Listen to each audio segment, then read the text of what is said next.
즉 문제의 시계는 노무현 재단이 주장하듯이 퇴임 후가 아니라 재임 중에 받았다 하는 얘기가 바로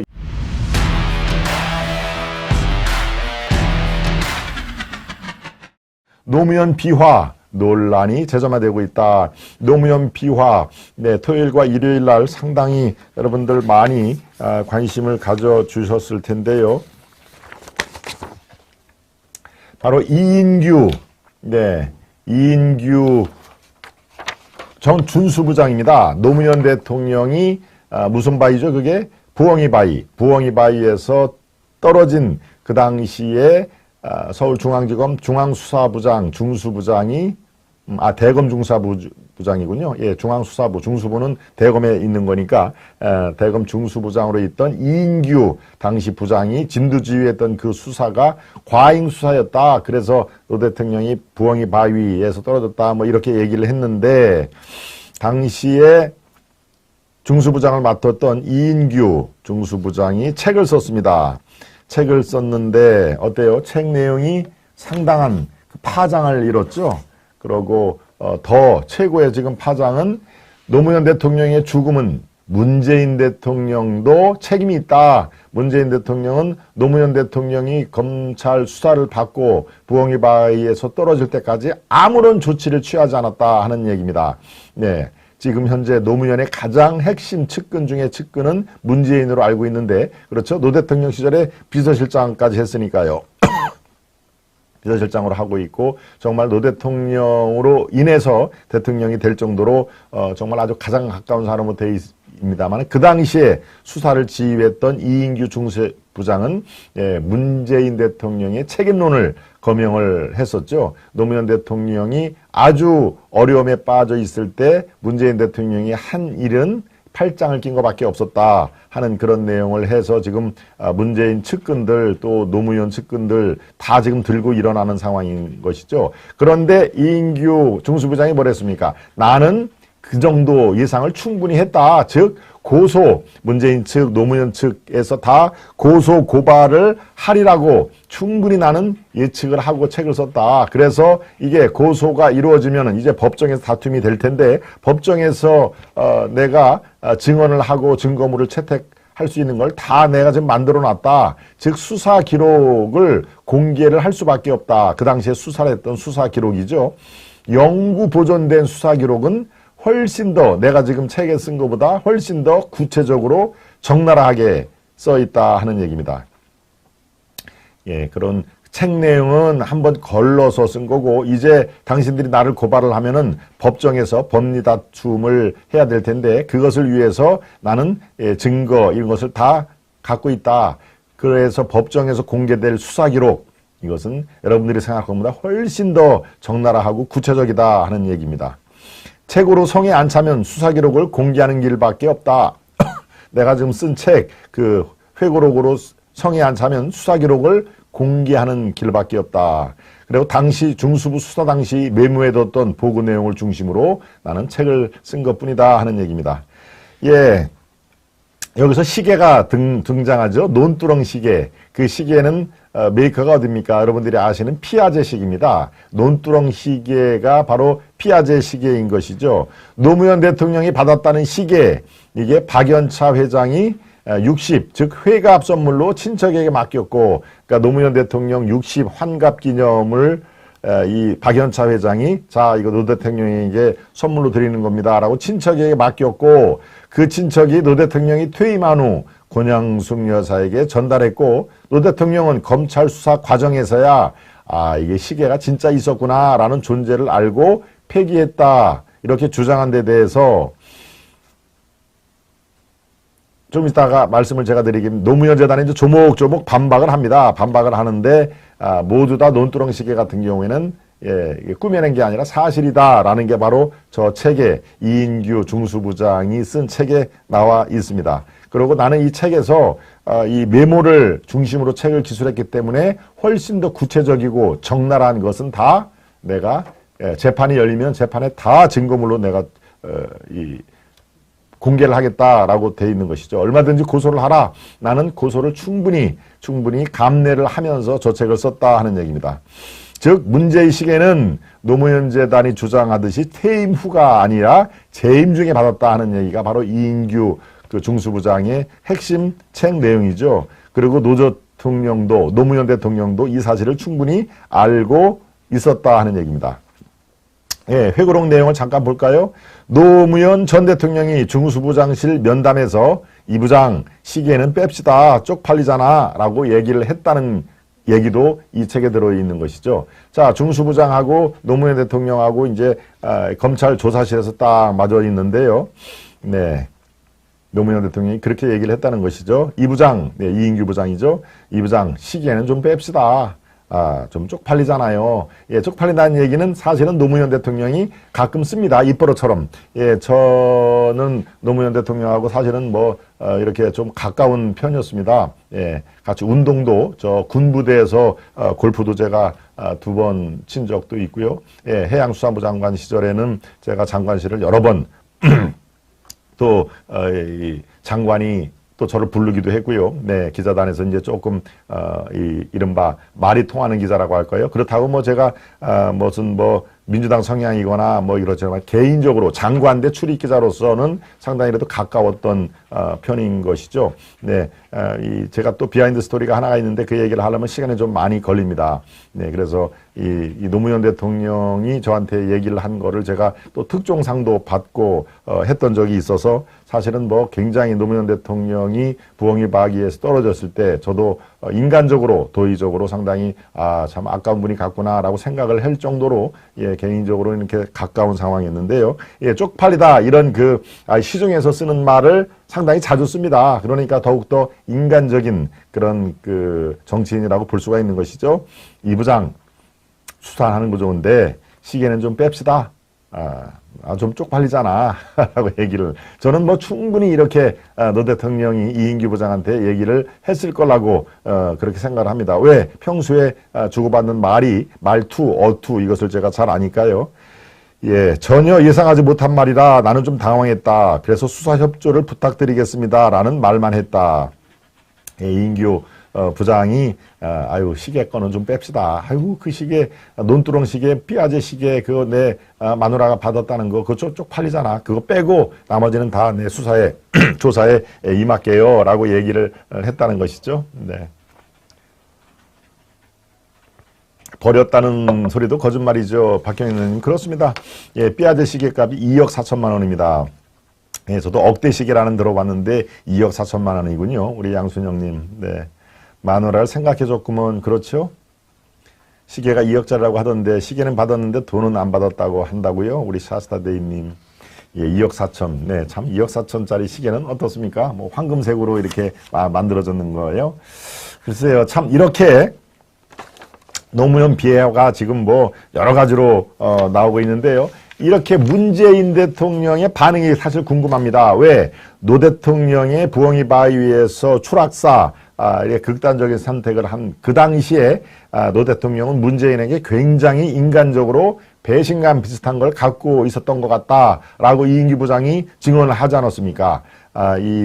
문재인 대통령은 정말 노 대통령에서 당시에는 팔짱을 끼고 있었다. 아무도 이렇게 얘기를 들어줄 그럴 상황도 아니었고 어떤 노 대통령에서 뭔가를 해준 것이 하나도 없었다. 그 당시에 수사를 책임진 나는 그렇게 이 상황을 파악한다라고 얘기를 했는데 글쎄요 문재인 대통령이 뜨거라고 얘기를 했을까요? 아예 공식 입장은 지금까지 내놓지는 않았습니다.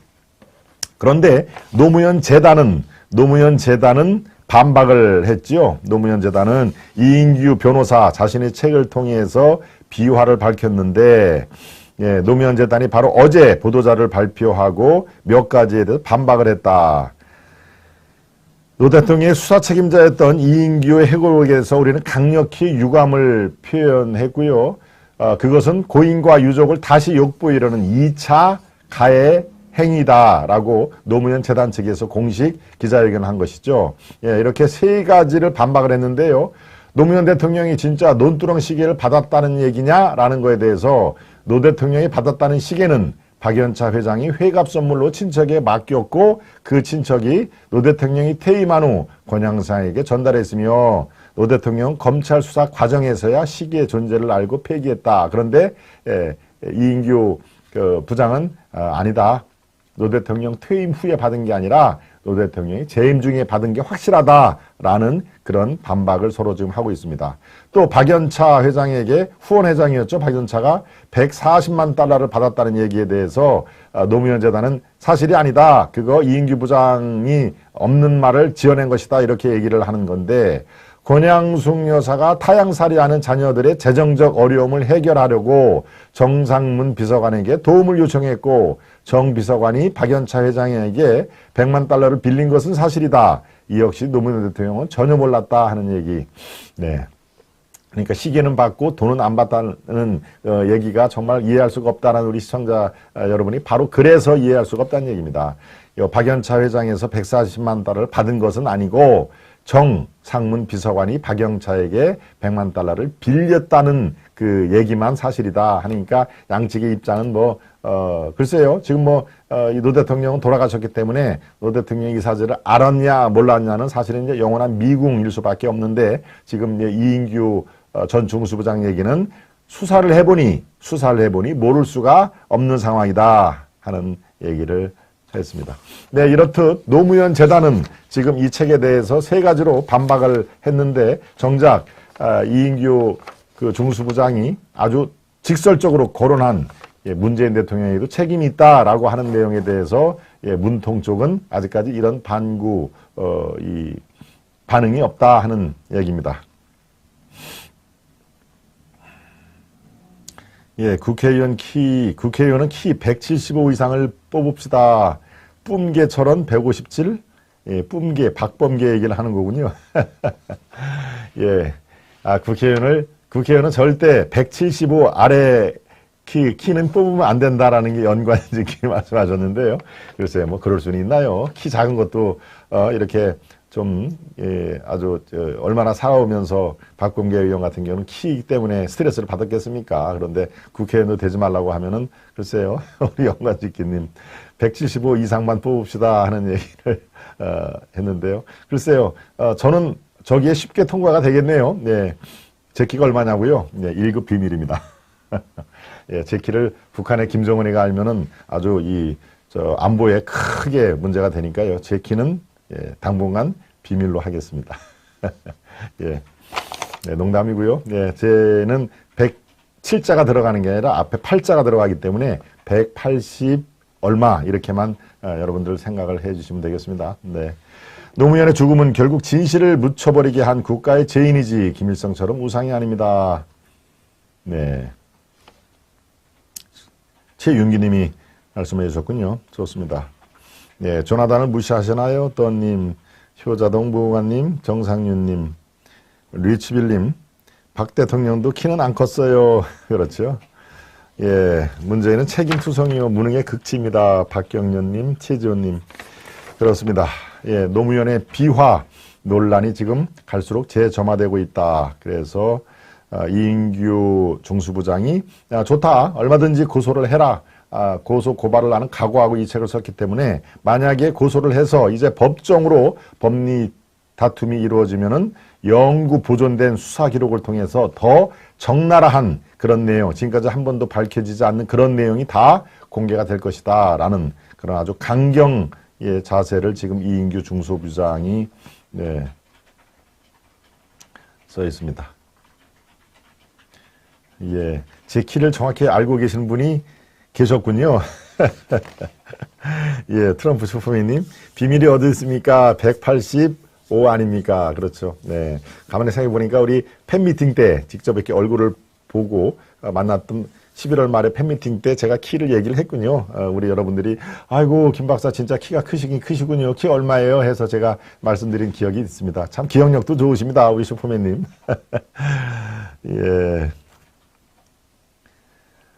성품 훌륭하신 분이 국회로 들어가서 국민과 국가를 위해 애민 정치 펼치시는 게 국민들의 바람이 될 텐데요. 그렇습니다. 네. 실제로 다음 총선에도 성품이 좋은 분들 많이, 성품이라는 게 여러 가지 이제 다 포함이 되어 있는 것이죠. 능력과 애국심과 그 다음에 어떤 그 고난의 그 바람에도 다 굴하지 않고 이렇게 아주 절개를 지키면서 앞으로 나가는 그런 게 모두 다 그게 성품이 포함이 된다고 생각합니다. 네.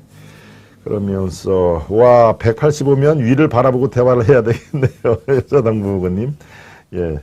중대 농구부 키 아닙니까? 놀라버림.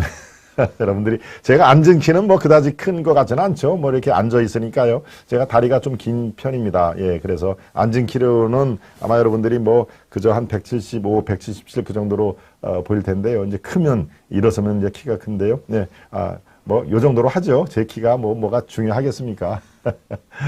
그렇군요. 김숙님이 지금 들어오셨군요. 안녕들 하세요. 들어왔습니다. 우리 김숙님 환영합니다. 우리 김숙님은 예 오전에 일을 열심히 하셔가지고 사실은 다시 보기를 주로 하시는 분인데 오늘 들어오셨네요. 네. 아, 그렇군요. 앉은 자세만 봐도 키가 큰 걸로 보이는데 우리 양선현님은 역시 눈이 아주 매눈, 아주 이렇게 날카롭게 정확하게 보시는 예, 눈을 갖고 계시네요. 좋습니다. 네. 제 키가 어떻게, 왜 무슨 얘기가 하다가 키가 나왔죠? 아, 우리 시청자 여러분들이, 예, 박범계처럼 170이 안 되는 분들은 그렇게 뽑지 마십시다. 그것 때문에 키 얘기가 나왔군요. 네, 다시 본론으로 들어가겠습니다. 두 번째, 예, 이슈까지 살펴봤습니다. 예, 이인규 중수부장과 지금 노무현 재단의 그런 이 논쟁, 이것까지 말씀을 해 드렸고요. 예, 세 번째 이슈로 가기 전에 만평을 살펴보겠습니다. 만평을 보시죠. 예, 그래 이 맛이야. 어떤 만평인가요? 그래 이 맛이야라고 되어 있네요. 언제나 잘 먹히는 찰진 맛, 반일 여론. 네, 정말 뭐 반일 종족주의라는 책도 한때 또 베스트셀러가 됐습니다만은 반일 감정. 예, 우리 대한민국 국민이라면 사실 36년간의 일제가 대한민국을 강제로 점유를 했던 일제 강점기를 어떻게 잊을 수가 있겠습니까? 예, 그래서 한일 축구전, 한일 야구 이런 거 하면은 온 국민이 네, 생업을 제쳐두고 볼 수밖에 없는. 그래서 바로 최근에 WBC인가요? 월드 클래식 야구에서 거의 일본에게 아주 참패를 당했죠. 콜드 게임 직전까지 갔을 때 우리 국민이 느꼈던 그 아주 뭡니까? 배반감, 네, 아주 처절한 그런 그 실망감 이런 것들 때문에 지금 야구 선수들이 들어올 때도 고개 푹 숙이면서 공항을 들어오는 거 다 그런 거 아니겠습니까? 그런데 바로 그래서 언제나 잘 먹힌다. 이 반일 감정을 슬슬 이렇게 북돋우는 것은 언제나 효과를 내는 찰진 맛이다 하는 그런 얘기네요. 지금 반일 저 숟가락을 뜨는 것은 지금 그렇습니다. 윤석열 대통령이 강제징용 그 해법에 대해서 야야야 올 게 왔다. 지금 저렇게 돼 있으니까 저게 완전히 매국노 이완영과 비슷한 지금 프레임을 씌우고 있는 상황이시죠. 그러니까 반일 감정을 언제나 잘 막힌다. 그래 이 맛이야 라고 지금 열심히 군부를 떼고 있는 그런 세력들이 존재를 한다. 네, 이 만평도 여러 가지 우리가 의미를 담고 있는 수준적으로 저는 파악이 됩니다. 두 번째 만평을 살펴보겠습니다. 모든 지원, 이공계 집중. 너 아직 살아있었니? 인문계, 모든 지원, 이공계를 집중한다라고 하니까, 너 아직 살아있었니? 예, 인문계, 저거는 뭡니까? 저 모자는 저희 검사 모자를 쓴 것 같은데, 아닌가요? 검사 모자가 조금, 뭡니까? 인문계 출신들은 지금 멀쩡함치 서 있고요. 모든 지원이 이공계, 요새는 뭐 대학 지원도 그렇고 문과, 이과 교차 지원을 하는 상태라 이과 출신들이 문과 쪽에 좋은 과, 경영학과라든가 이런 데 많이 집중을 하는데 너 아직 살아있었니? 라고 외치면서 지금 답을 이렇게 옮기는군요. 네, 아무튼 이 만평에서 보는 것은 인문계와 이 이과, 예, 지금 4차 산업혁명이 모든 산업계를 지배를 하는 그런 상황에서는 인문계에 설 땅이 없다. 예, 지금 인문계에 아마 박사모를 쓰고 있는 분들이 굉장히 왜소해 보이죠. 예, 그러니까 지금 우리 교육계의 혁신이 어디에 초점을 맞춰야 되는지 예, 그것을 아마 핀포인트로 얘기를 한 것 같은데요. 네, 그렇습니다. 참 영원한 숙제죠. 네, 네, 이렇게 두 개의 만평을 살펴봤습니다.